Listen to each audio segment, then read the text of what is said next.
Bonjour à toutes et à tous. Merci encore une fois d'être là. Je pense que c'est assez compliqué, de d'être là pour écouter ce qu'on va dire après cette, défaite, d'Arsenal sur la pelouse du Tottenham Hotspur Stadium 2-0, lors de cette, 11e journée de Premier League. Vous connaissez un peu, comme d'habitude, on va faire un petit tour de table. Je suis avec, Julien, Mathieu et Guillaume. Salut les gars. Salut, salut à Bonsoir. tous. Petit tour de table, Guillaume, peut-être pour commencer, qu'est-ce que tu as pensé de ce match? Je pense que la réponse est évidente, mais qu'est-ce que tu en as pensé? Encore un match très pauvre, encore aucune cohésion dans le jeu, toujours pas de création et d'action dangereuses qui peuvent au moins nous faire passer le cap de marquer un but dans le jeu, parce que ça fait quand même depuis West Ham qu'on n'a pas marqué, donc on se dit que ça devient très inquiétant. Et puis on voit toujours les mêmes joueurs avec de la nonchalance, comme un Xhaka qui n'est pas dedans. On voit un Thomas Partey qui est arrivé qui revient de blessure, qui malheureusement se reblesse derrière. Et puis un Lacazette qui fait les efforts pour toute l'équipe. Et puis un jeune Saka qui continue de progresser, mais malheureusement dans cette équipe, on a l'impression que c'est le seul à mouiller le maillot alors qu'il a que 19 ans. Mathieu, même question, qu'est-ce que tu as Ouais, pensé de ce match? tout pareil. La compo est. Il n'y a pas les bons joueurs sur le terrain. On a des joueurs qui sont invisibles ou alors quand ils touchent le ballon, qui sont minables dans le niveau de jeu. Pas de réalisme. On a eu quand même quelques occasions qu'on n'a pas été foutu de mettre au fond. En face, on est tombé sur une équipe aussi très efficace, bien que pas très agréable à voir jouer, mais ça on le savait. Ouais, un énième match décevant et encore plus dans un derby du Nord de Londres où normalement il y a au moins un petit peu de motivation. Là, on a rien vu de tout ça. Et puis encore une fois, même question, Julien, qu'est-ce que toi tu en as pensé aussi de cette rencontre? Ouais, on va se répéter, mais globalement, je suis d'accord avec ce qu'ont dit mes deux collègues. Très très énervé par ce match, surtout que voilà la compo de base, moi je la trouvais intéressante parce on remettait ce qui avait bien marché sur le papier dans le match de jeudi soir avec la Lacazette en 10 et finalement c'est resté juste sur le papier puisque tout ce qu'on a vu dans le jeu ça n'a été que les mêmes problèmes qu'on a vus dans les matchs précédents en championnat, à savoir, un jeu totalement stérile, qui passe sur les côtés, à s'entêter à faire des centres pendant, 90 minutes, alors qu'on a aucun joueur, qui est bon de la tête. Donc voilà, très déçu des joueurs, de certains joueurs et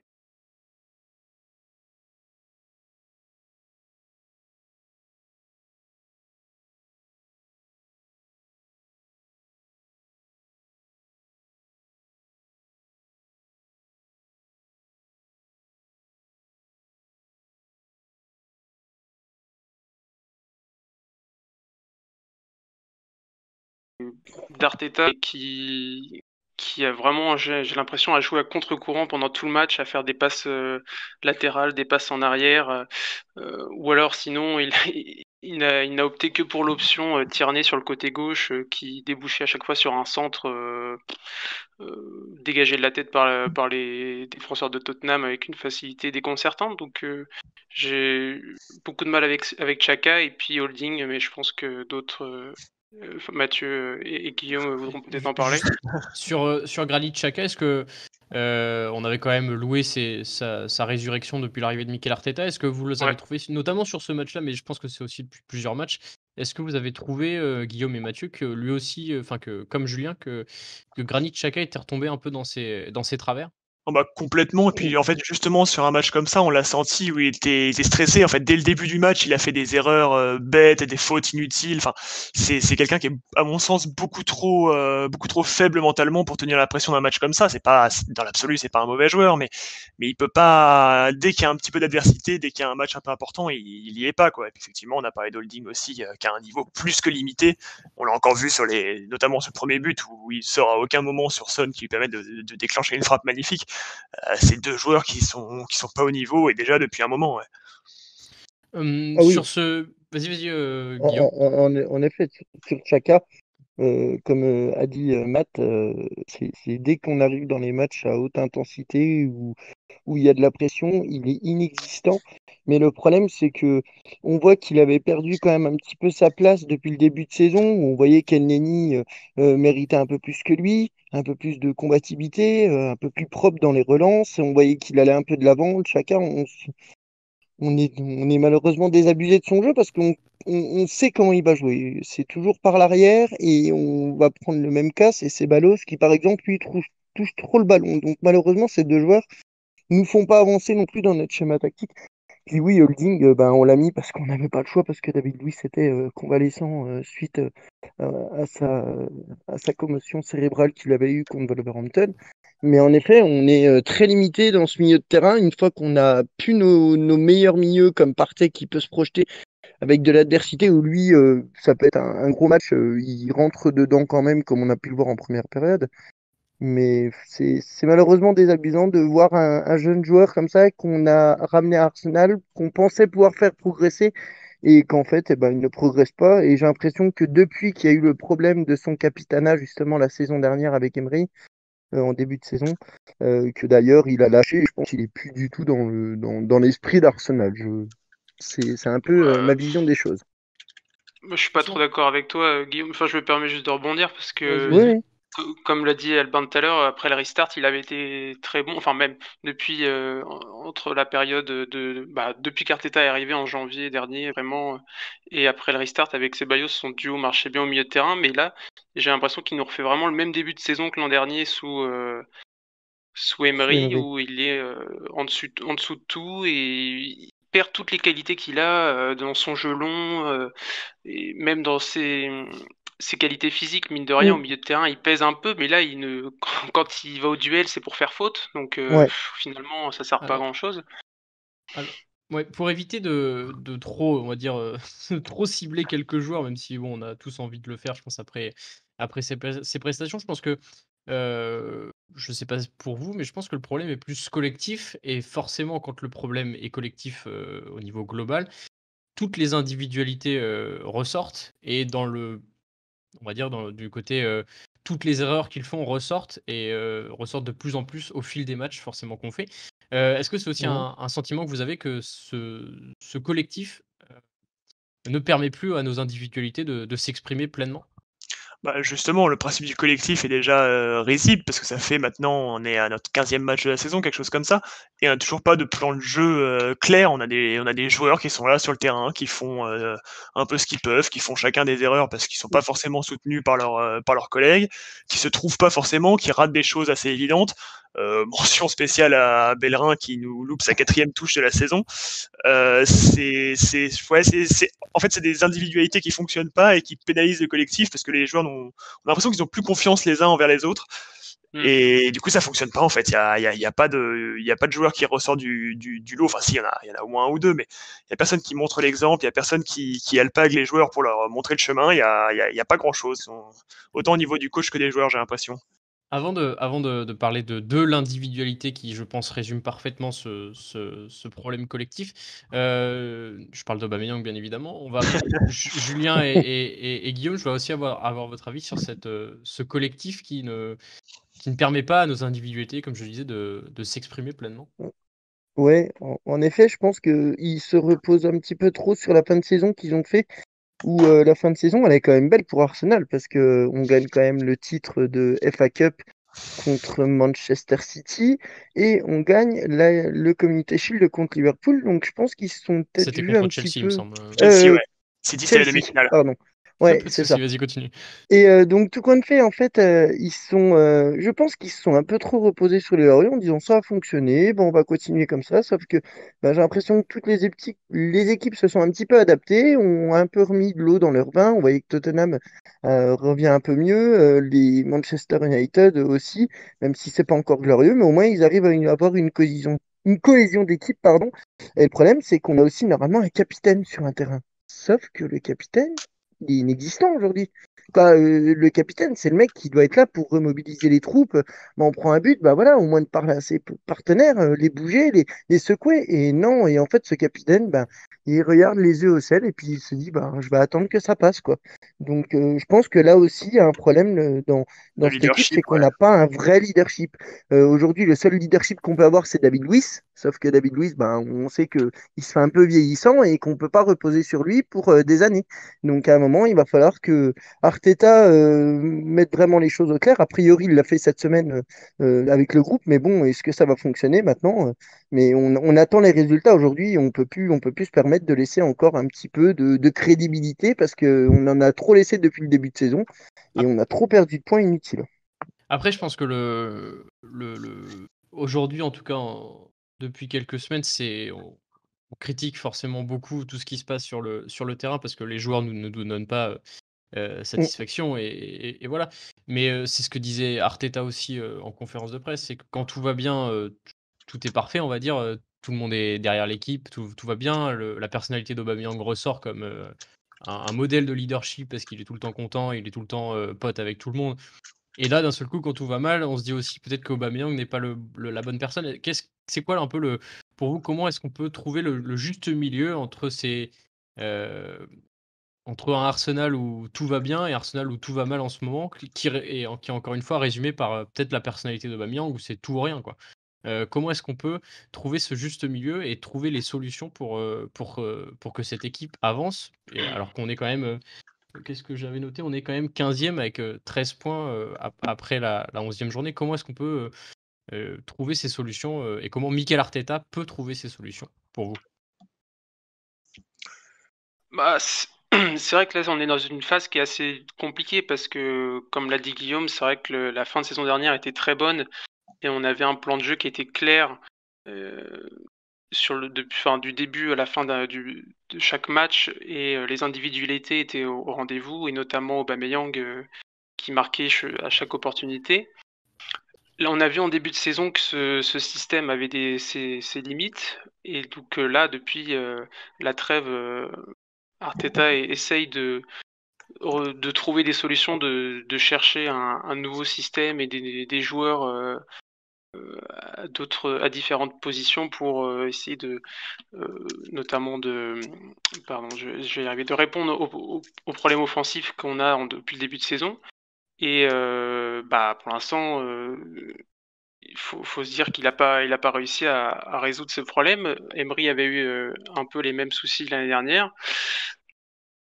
La, la difficulté supplémentaire que ça apporte, c'est que la solidité défensive qu'on avait réussi à gagner sous Arteta s'est totalement effondrée. Et donc, bah, ce qui fait qu'en ce moment, il ne reste plus grand-chose à retenir de positif.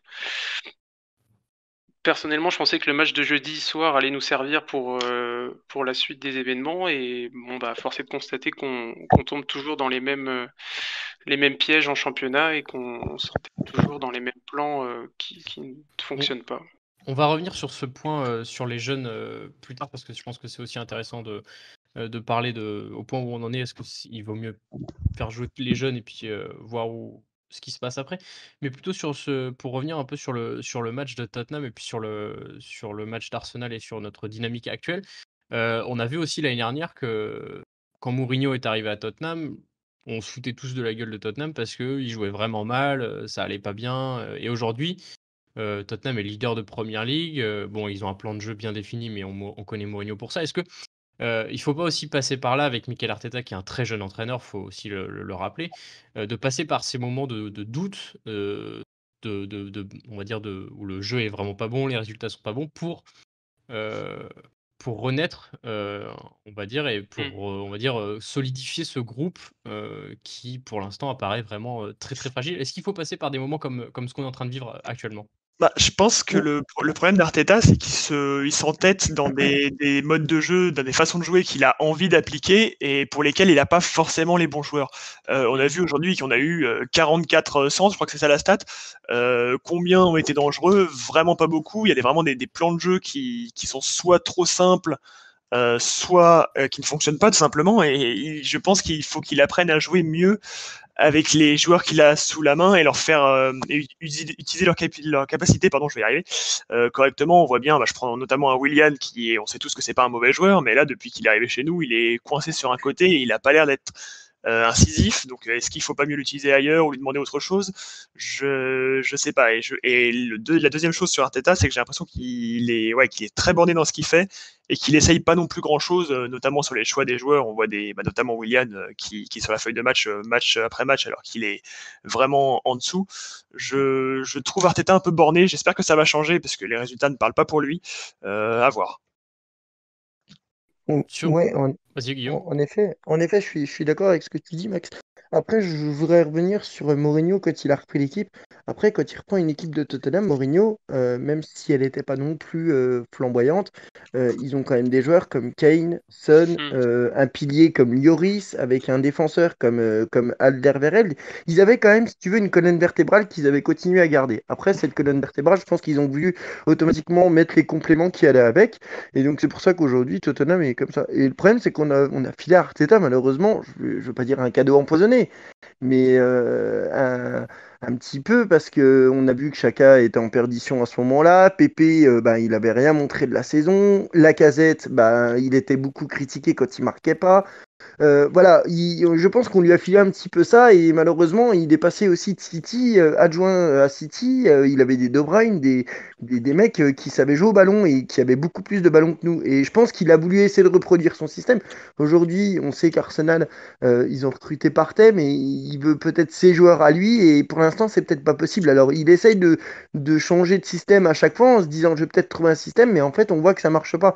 Donc, est-ce qu'il devrait pas revenir à un système classique où il s'y tient avec ces joueurs-là et se dire, ben voilà, eux ont ces capacités-là pour que je puisse les mettre à tel poste et au moins continuer comme ça en attendant de pouvoir lui à mettre son système en place avec les joueurs qu'il veut.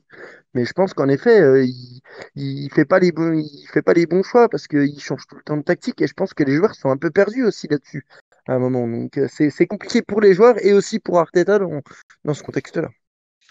Pour rebondir sur ce que tu dis, à quel pourcentage, on va dire, vous placez la faute sur Mikel Arteta et à quel pourcentage sur le groupe? Je sais qu'on aime bien tous taper sur l'entraîneur quand ça va mal, mais on sait aussi qu'Arsenal va très très mal depuis plusieurs années et que ça va pas, on va pas redevenir les meilleurs de Première Ligue comme il y a 20 ans en 3 mois ou 6 mois, Arteta le disait encore. Mais Mm. combien de temps est-ce que vous donnez à Arteta et quel pourcentage de fautes vous donnez à Arteta sur cette dégringolade des résultats depuis plusieurs semaines? Mais après, je pense que c'est compliqué de donner un pourcentage aujourd'hui, quoi. Après, même si Arteta, Grosso il modo, fait on une va dire. Après, il fait une compo. Moi, je vais dire que c'est 30%. Parce que pourquoi? Parce qu'il fait sa compo. Mais après, c'est aussi des joueurs qui sont sur le terrain. Je pense que c'est eux les professionnels. Et c'est aussi peut-être à eux de pouvoir se mettre un petit peu dans le jeu, dans l'ADN d'Arteta. Parce que je pense il leur a dit ce qu'il voulait mettre en place. Et je pense que eux n'arrivent pas soit à assimiler à son système, soit à ne pas comprendre ce que lui veut faire. Je sais pas. Mais je pense que pour moi, on a plus de responsabilités à mettre sur les joueurs que sur Arteta. Le coach ne peut pas être responsable non plus à 100%. Arteta, il vient d'arriver. Il n'a pas non plus eu un gros recrutement cet été. Il a pris que Thomas Partey. Donc voilà. Après, bon, Gabriel également en défense. Mais on n'a pas eu une somme astronomique à dépenser aussi pour un mercato. Donc je pense qu'il faut lui laisser jusqu'à la fin de saison, voir si déjà au mercato hivernal, on peut avoir des fonds pour aller chercher un joueur que lui il voudrait aller chercher. On connaît un petit peu le nom pour l'instant, mais voilà, il faudra attendre de voir déjà tout ça, quoi. Avant de faire réagir un follower, je veux avoir votre avis là-dessus sur la question que je viens de poser à Guillaume, sur votre avis, Julien et Mathieu, sur ce pourcentage un peu de Ouais, ouais. partagé entre l'équipe et Arteta. À quel, on va dire, comment est-ce que vous placez ce curseur? C'est vrai que c'est assez compliqué de donner un pourcentage, mais on on a un effectif qui, je pense, est objectivement moins fort que celui de Tottenham et pour ne prendre que ce match, je pense que la faute est à 50 pour les joueurs, 50 pour Arteta. J'ai toujours soutenu Arteta et je le soutiens toujours, mais c'est vrai que dans la période récente, il y a quand même des choix qui sont assez étonnants. On a pu voir David Luiz la semaine dernière qui est resté sur le terrain jusqu'à la mi-temps. Là, Partey qui revient et qui, finalement sort Ouais. juste avant la mi-temps blessé. C'est ce que j'allais dire sur Ouais. Partey, c'est quand même hallucinant de le voir sur le Ouais. terrain. S'il était manifestement pas en état pour jouer, enfin, autant attendre C'est ça. quelques jours de plus pour le faire jouer. Parce que là, on sait pas pour Ouais. combien de temps il se reblesse, et c'est encore pire pour nous. Ouais, je pense qu'il y a des questions à se poser aussi sur le staff et pas uniquement sur l'effectif, hein, même s'il est ce qu'il est. Et à voir comment dans les semaines à venir ça va tourner, mais c'est vrai qu'il y a des choix qui sont assez discutables. Je pourrais en citer qu'un autre. Cet été, on a fait le choix de garder Maitland-Niles, que Arteta voulait à tout prix garder, et pour finalement lui donner un temps de jeu assez famélique. Donc c'est des petites choses comme ça qui, quand on les accumule, posent un peu question sur la direction qu'on veut prendre avec Arteta à la tête de l'équipe première. On va maintenant laisser la parole à alors ton nom c'est Katakuri, c'est ça, je me trompe pas? Ouais, c'est bien ça. Salut les mecs. Vous m'entendez bien? Salut. Allez. Salut! Ouais, on t'entend bien. Je voulais avoir ton avis du coup sur un peu tout ce qu'on a dit depuis le début, puis sur ce match, qu'est-ce que tu en as pensé? Est-ce que tu as eu un peu le même ressenti que nous? C'était, que Tottenham a juste été, très réaliste et que nous, on a un peu tourné en rond, autour de leur but? Bah ouais, effectivement. Après, bon, je pense que si on avait parlé sur un scénario avant le match, c'est ce qu'on en aurait déduit. Donc, enfin, en tout cas sur la tactique de Tottenham. Mais j'ai envie de dire, en fait, le problème, je pense que, enfin, comme vous avez dit, le problème, il est beaucoup plus profond que ça. Les mêmes joueurs, il y a 4 ou 5 mois, ils couraient comme des lapins. Mm. Donc, Oui. à mon sens, je pense qu'il y a trop de pommes pourries dans le panier. Je pense qu'Arteta, il faut croire parce que ça servira à rien de le jeter pour prendre qui derrière et enfin qu'est-ce qu'il va faire avec ces mecs-là? Il y a des gens qu'il faut évacuer avant de reconstruire. On construit pas une maison sur des planches pourries en fait. Et Pour Ouais. revenir sur la question donc que je posais juste avant, du coup, à quel endroit tu mets le curseur sur la faute entre l'entraîneur et le groupe? Pour toi, c'est plus le groupe qu'il faut changer? il y a en tout cas beaucoup d'éléments du groupe, mais Arteta il a aussi ses torts. Je pense pas, enfin pour moi pas majoritaire. Parce que il a des idées, on les a vues, on a vu les esquisses de ce qu'il voulait faire. Enfin, comme moi, vous avez vu les sorties de balles, les machins, les mecs le faisaient, enfin faisaient les courses, etc. On voit les petits le faire le jeudi. Donc pourquoi on sait pas trop ce qui se passe. Mais ce qui me dérange le plus, si je dois imputer quelque chose à Arteta, c'est de voir Bellerin. Bellerin, je pense que c'est le latéral le moins bon défensivement de la première ligue. Et ça fait des matchs et des matchs et des matchs. Il fait des contrôles de balle à 1 mètre. Il sait jamais se placer. Holding, je pense que c'est un bon athlète, mais c'est un peureux. Je pense que mentalement, on peut pas, il peut pas jouer à ce niveau-là. Il peut pas jouer à ce niveau-là avec ce niveau de responsabilité. Et puis William à droite, je pense que c'est plus un joueur d'axe, voire d'aile gauche, mais pas de l'aile droite. Enfin voilà quoi. Et sur la performance de Holding, justement, c'est intéressant ce que tu dis. Ça se concrétise, par exemple, sur ce premier but où il recule totalement. D'ailleurs, il y a Bellerin aussi sur cette action, mais c'est un peu ça que tu veux dire, c'est ce côté Ouais, c'est fou. je laisse faire, en fait. Ce mental, Ouais, ouais, oui, c'est enfin, tout à l'heure. exactement. Ouais. Même contre Aston Villa, enfin, je sais pas si vous vous rappelez de l'action avec Grealish et Barclay. Ouais. Enfin, c'était moi ça m'a frappé. Je pense qu'on était tous là à dire mais lui un coup de coude, fais quelque chose. Et non, mais c'est vrai qu'il c'était s'impose fou. pas. Il défend Malheureusement, il y a il s'impose pas. Il y a dans son jeu défensif, mais il y a également quand il a la balle, dans ce match-là, aujourd'hui, il a fait que des passes vers l'arrière, hein. Que des Ouais, passes ouais, vers il est pas Gabriel. serein. Il est pas Il est serein, pas serein exactement. dans son jeu. il a peur. C'est ça se sent, ça se voit. Il a peur et ça l'empêche je pense, de nous montrer ses qualités. Je pense qu'il en a. C'est pas un mauvais joueur. Mm. C'est pas un grand défenseur, mais c'est pas un mauvais joueur. Mais je Est-ce pense qu'il a que le niveau pour mentalement, Arsenal? C'est la vraie il est question, pas- en fait. Ouais, c'est ça, voilà. Ah non, ouais, je pense pas en tant que titulaire, non.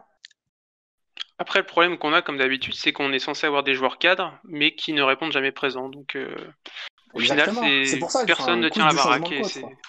En fait, le seul joueur qui tient la baraque aujourd'hui, c'est un joueur qui est arrivé il y a 3 mois à Arsenal, c'est Gabriel. Gabriel, ouais, Ouais. tout à fait.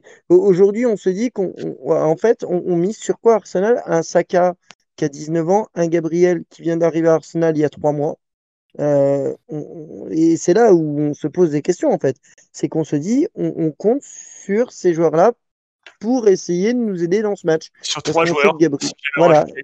trois joueurs. Parce que tu as aussi Leno quand même, Leno qui nous fait Ouais. quand même pas mal de bons matchs. Bon voilà, il peut se Aujourd'hui, il louper de pouvait pas temps faire en temps, grand-chose. mais aujourd'hui il peut rien faire. Non, aujourd'hui il peut rien faire, on peut pas lui en vouloir. Mais aujourd'hui on n'a pas la colonne vertébrale. Et le problème c'est que tu peux pas demander à des gamins ou à des joueurs qui viennent d'arriver d'il y a 3 mois d'avoir le leadership et c'est pas à eux de le faire, quoi. Justement, nous, on est là, normalement, les cadres doivent être là pour les guider, quoi. Robolding, alors d'accord, il revient de blessure, d'une grave blessure, parce que il a eu 7 mois, je crois, hein. Pendant 7 mois, il a été absent, hein, s'il me semble bien. Ouais, Oui. 7 mois. Donc c'est ça. Donc automatiquement, ça a été compliqué pour lui de revenir. Mais aujourd'hui, on se dit qu'on préfère avoir David Luiz quand même par rapport à Holding. Alors que David Luiz, il y a un an en arrière, messieurs, on se disait, pourvu qu'il parte. Non, mais c'est ça aujourd'hui qui est quand même grave, c'est que eh ben, on s'en tient à Ouais. ça et Surtout on qu'avec des joueurs, il s'attendait y aussi a. à l'avenue de Saliba, hein. Quand on s'est dit cet été, il y a Saliba, 30 millions d'euros, et on l'a payé l'année dernière, donc c'est un transfert, on va pouvoir le faire jouer. Tout compte fait, il n'est pas inscrit sur les listes, donc ça pose aussi beaucoup de questions. Alors, est-ce qu'Arteta n'a pas fait non plus un mauvais choix là-dessus, de ne pas l'inscrire sur les listes? Est-ce que d'accord, il voulait pas le mettre tout de suite dans le grand bain, on peut le comprendre, mais est-ce qu'il n'aurait pas lui laissé le temps de l'adapter justement avec les U23 et ensuite de le faire monter peut-être dans le groupe pro pour pouvoir éventuellement pallier à des blessures? Parce que j'ai envie de dire aujourd'hui, si Holding et Mustafi sont pas là, on a quand même, si Holding et David Luiz sont pas là, on met Mustafi, messieurs, hein. Mustafi, c'est bien pire qu'Holding, hein. Donc malheureusement, on n'a rien à part Bon, David Luiz et c'est la peste Gabriel. ou le choléra. De toute façon. Ouais, c'est ça en fait. C'est ça. Est-ce que ça revient du coup à ce que tu disais tout à l'heure? Est-ce que c'est ce que tu disais, Katakuri, ce qu'il faut faire, c'est refaire l'effectif, on va dire repartir de zéro, c'est-à-dire enlever, comme tu disais, les planches pourries pour avoir un effectif de base avec une vraie colonne vertébrale pour espérer quelque chose pour la suite? Bah, moi, je pense que c'est la solution. Enfin, je pense que c'est comme dans toute logique d'entreprise, hein. Si vous arrivez au boulot et que vous avez la moitié qui font la gueule, l'autre moitié qui font pas les efforts, même Gabriel arrive à un moment, il va rejoindre Mm. il va égaliser son niveau avec les autres. On a eu plein de Mm. joueurs c'est vrai, qui sont arrivés, qui étaient frais qui ont été bouffés par le groupe. C'est ça. Je pense que voilà, il faut faire table Ouais. rase du passé, même quitte à repartir avec les petits Anglais. Et je pense ils seront plus à même de comprendre les consignes d'Arteta que certains. Mais je pense que tout le monde est d'accord avec ça, mais le problème c'est qu'on a bien vu cet été que tous nos joueurs dont on veut se séparer sont invendables en fait. Donc Ouais, trop très gros compliqué, salaire. hein. Ouais, non, c'est clair. Ouais, très compliqué. Ouais. C'est ça le Très problème. compliqué. On va revenir sur le match. Merci Katakuri Merci à vous, les gars. pu intervenir. Merci beaucoup pour ton intervention. On va accueillir Was qui, je te démute, voilà. On va accueillir Was du coup qui est supporter de Tottenham, donc qui a un regard totalement différent du nôtre. Mais justement, ça va être intéressant d'avoir son avis. Salut Was, tu vas bien? Bonsoir, ça va et vous? Enfin bon, moi ça va super bien. Nous, ça va pas trop mal, Oui. merci. Du coup, pour avoir on va dire ton avis sur cette rencontre, bon, qu'est-ce que tu as pensé du match? Moi ce que je retiens c'est que contre les gros, enfin depuis que Mourinho est arrivé, c'est il y a un non-jeu en deuxième mi-temps, c'est qu'on fait tout. On fait tout l'effort en première mi-temps et on badigeonne derrière. Donc on vous met un premier but. Magnifique. Magnifique, mais bon, je pense que c'est plus une erreur de coaching d'Arteta d'avoir remis Partey sur le terrain qui semblait à bout physiquement. On est d'accord. Et le pauvre peut rien faire déjà sur le premier but. Le premier but, je trouve qu'il est fautif parce qu'il coupe pas la ligne De Kane, tout à fait, ouais. Que ce soit la ligne de passe de Kane ou la ligne de tir de Son, parce que c'est lui, c'est à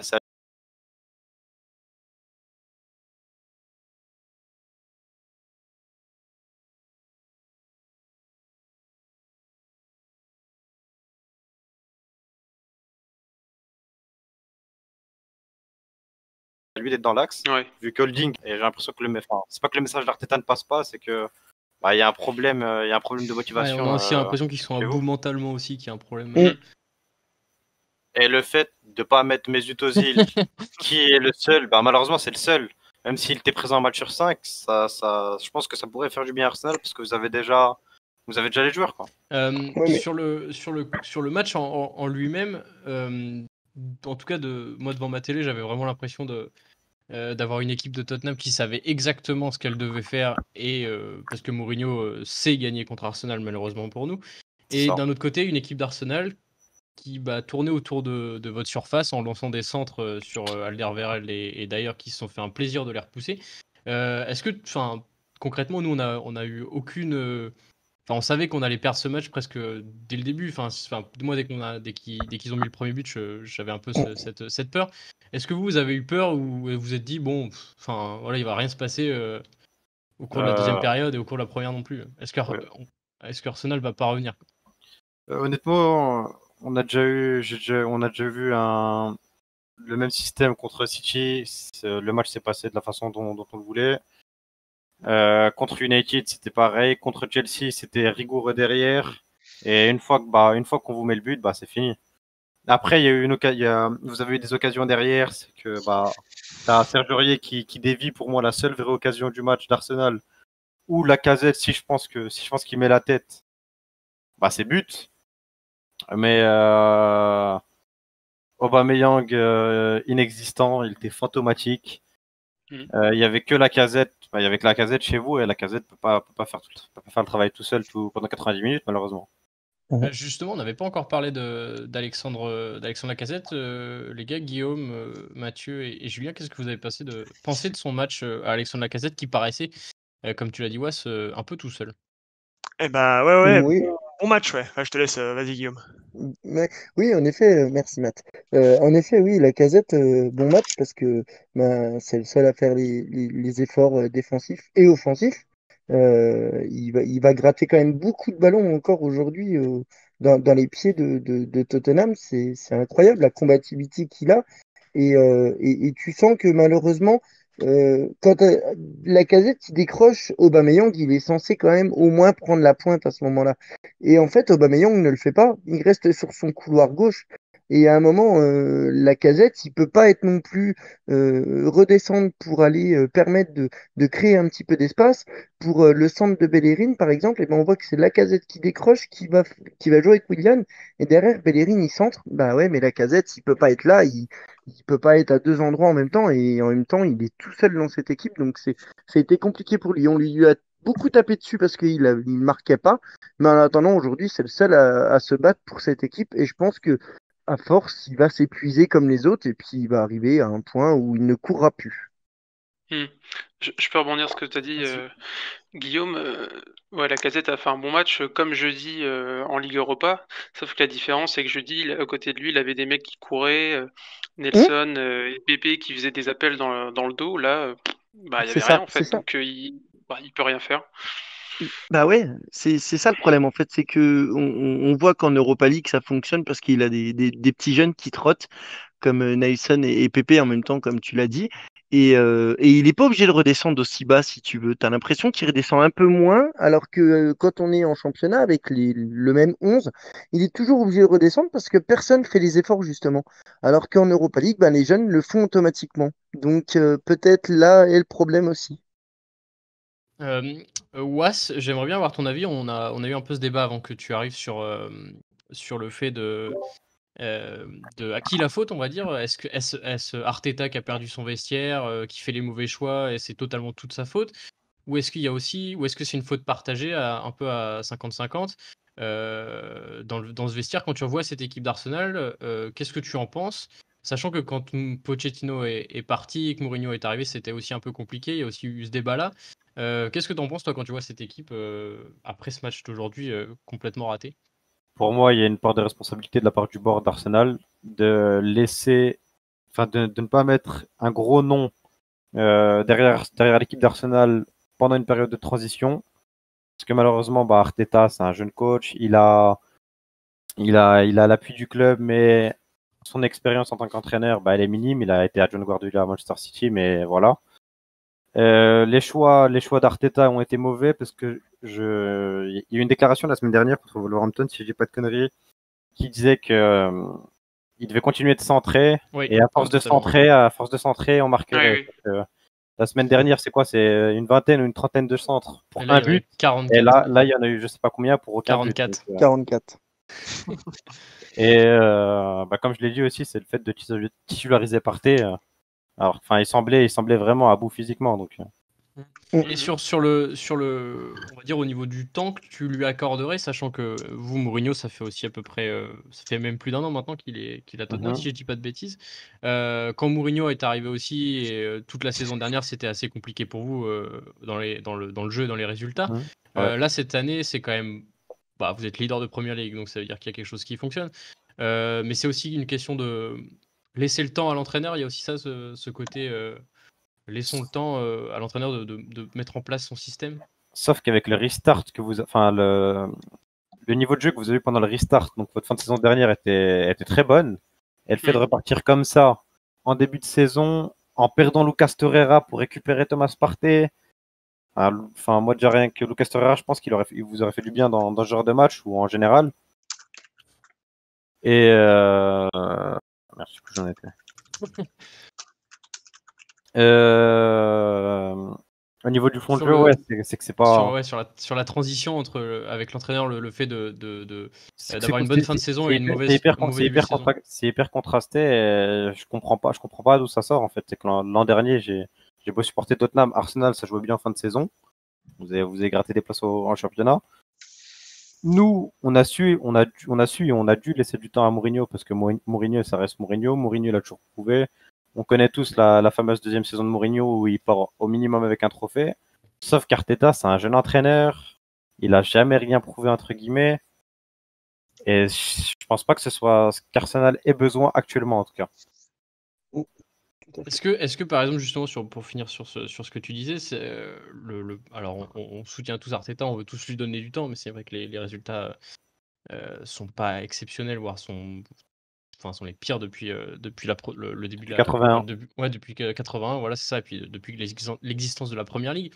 Mais est-ce que du coup, pour toi, Arsenal aurait dû faire un peu comme Tottenham a fait, c'est-à-dire nommer un coach de renom, un nom à la Mourinho, par exemple. Enfin, alors, je parle pas de Mourinho, mais un nom aussi Il renommé y avait que lui. il y avait Allegri qui circulait, sachant que lui voulait entraîner la Première Ligue, mais je pense que déjà Arsenal devrait essayer de régler ses problèmes défensifs parce que c'est comme Manchester City au niveau des dernières années. Généralement, Arsenal, c'est une des 4 ou 5 meilleures attaques de Première Ligue, ça score tout le temps. Et là, cette année, ça a du mal, mais bon, ça reste quand même de grands joueurs devant. Mais votre problème, sur les 5 dernières années, ça a toujours été derrière. Et je pense qu'il faudrait pallier, excuse-moi, mais aligner une défense Holding Gabriel, c'est pas possible. Et le problème, c'est que si c'est pas Holding ou Gabriel derrière, c'est Mustafi ou David Luiz. Après, on a Saliba qui s'entraîne avec les U23, quoi. Malheureusement. Malheureusement pour vous. Et sur le début de saison de Tottenham, on a encore fait les frais aujourd'hui, le duo Son-Kane. Est-ce que pour toi, il peut aller jusqu'au bout, c'est-à-dire continuer comme ça jusqu'à la fin de la saison et accrocher les meilleures places pour vous? Nous, on espère forcément, on veut pas le titre, mais est-ce que ça repose juste sur ces deux joueurs-là et si un des deux se blesse, c'est fini? Offensivement, c'est vrai que si un des deux venait à se blesser, ça serait, je pense, compliqué parce qu'on devrait changer notre manière de jouer. Parce que si on perd Kane, c'est notre joueur qui fait tout, qui est en attaque, qui est en défense, qui est dans la transition. Il est partout, il est au four et au moulin. La perte de Son ferait très mal, mais Son, c'est quelqu'un qu'on pourrait pallier. Mais en soi, cette année, c'est plus le collectif qui prône envers autre chose. Quand on voit qu'Eric Dyer, qui l'an dernier passait d'opération à maladie, qu'il n'était pas fit, et Mourinho le retransforme en un très bon joueur. C'est actuellement un des meilleurs défenseurs de Première Ligue avec Alderweireld. Il nous donne une bonne solidité défensive. Au niveau de la paire de latéraux, franchement, il n'y a rien à dire jusqu'à présent. Et le milieu de terrain, Sissoko, Højbjerg et Ndombele habituellement, c'est très costaud. Donc je pense que c'est plus le collectif qui prône, en plus des individualités qui ressortent. Sur ce côté collectif, pour revenir sur Arsenal, on l'a abordé un peu tout à l'heure, mais je veux qu'on en parle. On a une différence entre les jeunes qui jouent le jeudi et qui éclatent. Bon, après, le niveau de la Ligue Europa est quand même beaucoup plus faible que le niveau de la première ligue, mais les jeunes montrent de belles choses le jeudi et ils ne jouent pas à part Saka, ils ne jouent pas le week-end. Est-ce que, quitte à avoir de mauvais résultats, est-ce qu'il faut changer tout et mettre les jeunes? Je sais que c'est toi, Julien, qui en parlait tout à l'heure, ou Guillaume, je sais plus. Mais est-ce que vous voudriez voir plus de jeunes montrer ce qu'ils savent faire en première ligue? Oh, bon, ça peut pas être pire, hein. Sur 2-3 postes, je pense que oui, il y a moyen de faire des choses. Nelson pourrait très bien jouer en première ligue, par exemple. Mais bon, après, est-ce que ça va résoudre nos problèmes? Je sais pas, mais tu parlais de l'Europa League. Bon, on a gagné tous nos matchs pour le moment, mais face à des oppositions qui étaient très faibles. Mais les premiers matchs de poule n'étaient pas non plus incroyables dans le jeu, hein. Il y a que ce jeudi-là où Arsenal était au-dessus et a maîtrisé son match de bout en bout. Donc on peut pas dire non plus qu'on survole en Coupe d'Europe. Ouais, Guillaume, Mathieu, sur les jeunes, est-ce que vous aimeriez aussi les voir jouer en première ligue, prendre du temps, prendre de l'expérience surtout? Évidemment, on en parlait avant le podcast. Un Nelson qui fait un excellent match jeudi, il est même pas sur la feuille de match. Alors on sait pas pourquoi. Peut-être qu'il est blessé, mais on n'a pas eu d'infos à ce sujet-là. Mais pourquoi est-ce qu'il est pas au moins sur la feuille? Parce que même en fin de match, il peut rentrer faire une différence. Un Emile Smith-Rowe qui doit pas être si mauvais que ça non plus. Enfin, qui a sûrement des choses à montrer en première ligue. Qui peut pas être pire que ce qu'on a actuellement. C'est vraiment, je pense qu'on n'a plus rien à perdre à faire jouer des joueurs plus jeunes. Il y a Martinelli qui va revenir aussi dans quelques temps. Bon, on n'a aucune garantie sur son niveau, mais il va revenir. Faisons jouer ces jeunes-là qui ont des choses à montrer et qui ont des places à prendre, parce que manifestement les titulaires sont pas au niveau. Il y a aussi un joueur, vas-y, Guillaume, mais il y a déjà un joueur qui est jeune, mais qui a plus prouvé que les autres, c'est Ainsley Maitland-Niles. Il y a lui aussi qu'on pourrait faire jouer, mais vas-y, Guillaume, sur les jeunes. Ouais, en effet, comme on l'avait dit en début de saison, hein, quand on avait vu les prestations de Pépé et de Willian, on s'est dit pourquoi Reiss Nelson n'intègre pas le groupe. Et on a vu qu'en Europa League, en fait, c'est un jeune qui fait le boulot. Alors après, c'est l'Europa League. Je veux pas être méchant avec nos adversaires qu'on a rencontrés, mais on n'a pas non plus rencontré des gros adversaires, donc on ne sait pas également le niveau qu'il pourra apporter dans les matchs un petit peu plus costauds et contre les équipes comme Tottenham. Mais en même temps, c'est sûr que d'avoir un Willian qui marche et qui ne court pas, autant avoir un Nelson qui peut peut-être apporter un petit peu de percussion, même si des fois il a un peu maladroit dans le dernier geste. C'est toujours un jeune joueur et aujourd'hui on critique malheureusement les individualités de Willian, de Xhaka, de choses comme ça, mais est-ce que on se dit si on met à Willock et Nelson et éventuellement est-ce qu'on peut pas se dire oui c'est la jeunesse qui va un petit peu faire que il y a des erreurs et des choses comme ça alors que là c'est des joueurs qui sont censés être confirmés quand même. Donc en effet je pense que il faudrait faire tourner un petit peu justement les jeunes parce que déjà ça leur permettrait de leur donner de la confiance et puis de savoir où ils en sont dans le club, parce que Reiss Nelson s'est prêté 2 saisons d'affilée et après il reste à Arsenal malheureusement. Il a dit qu'il voulait rester à Arsenal pour s'imposer, sauf qu'au final il ne joue toujours pas malgré les prestations de Willian. On se dit que c'est un peu inquiétant d'en arriver là aujourd'hui et de se dire qu'on a des jeunes qui peuvent éventuellement faire mieux que Willian, quoi. Ou des autres joueurs. Mais c'est vrai que Maitland-Niles à droite également à la place de Bellerin. Mais bon, après, on n'a pas non plus une grosse capacité de jeune. Le Smith Rowe, on n'a jamais vu en première ligue. Je crois qu'il joue très peu. Il a toujours joué en Europa League et la saison dernière, il a été prêté en D2 anglaise. Donc voilà, après, mais en effet, c'est des jeunes qu'on doit continuer à faire jouer. Et après, on peut aussi se poser la question de Balogun, hein. Balogun, puissance athlétique, costaud dans la surface. On centre, on a la casette. Il y a un moment, mais un Balogun qui a peut-être un petit peu plus de coffre, qui est un peu plus grand, un peu plus costaud et qui peut aller au duel. Parce que je veux bien faire des centres, mais faire des centres sur la casette, il n'est pas non plus, son jeu de tête n'est pas non plus son arme première chez lui, quoi. Donc, est-ce que ce jeune Balogun, justement, on ne devrait pas l'intégrer aussi un petit peu au collectif d'Arsenal et de le faire rentrer dans le milieu pro, même si on sait qu'il est en fin de contrat à partir de juin l'année prochaine, quoi. On va finir ce podcast par te redonner la parole, Was, juste sur un peu vos objectifs, enfin les objectifs de Tottenham cette saison. Est-ce que tu en parlais tout à l'heure rapidement, la deuxième année de Mourinho se concrétise généralement toujours par un trophée. Est-ce que c'est ça votre objectif cette année de remporter quelque chose, sachant que ça fait depuis 2008, si je dis pas de bêtises, que vous attendez ça? C'est ça vraiment ça l'objectif cette année avec Mourinho? Bah, je pense que Mourinho est venu et Daniel Levy l'a pris pour ça. Avec Pochettino, on a une solidité collective pendant 5 ans qui s'aboutit sur une finale de Ligue des Champions, mais malheureusement, ça ne nous a fait aucun trophée dans l'armoire à trophées. Mourinho est connu pour sa deuxième saison pour récupérer des trophées, donc bon, ce sera peut-être pas la Première Ligue, mais ce sera peut-être une Europa League ou une Carling Cup ou une FA Cup, ce qui ferait beaucoup de bien au club. Et sur la Première Ligue, l'objectif c'est quoi? Vu votre début de saison maintenant, l'objectif c'est d'attraper le top 3? Au moins le top 4, rejouer la Ligue des Champions l'an prochain, gagner match après match, et on verra bien où ça va nous emmener. Nous, on commence à plus savoir ce que c'est la Ligue des Champions, malheureusement, alors que ça fait 20 ans qu'on avait fait ça tous les ans. Bref, merci en tout cas d'avoir participé et d'être venu, Was, pour donner ton avis sur ce North London Derby. Mais pas de souci, hein. Merci pour les 3 points. On va pas te dire de rien sur celle-là. Sur ce, merci à vous les gars, merci Guillaume, merci Mathieu, merci Julien, et puis merci à tous d'avoir été là pour écouter ça. Ouais. On se retrouve pour le prochain match, il me semble que c'est jeudi, si je dis pas de bêtises, pour le dernier match d'Europa League. Salut tout le monde. Et bonne soirée. Merci. Bonne soirée.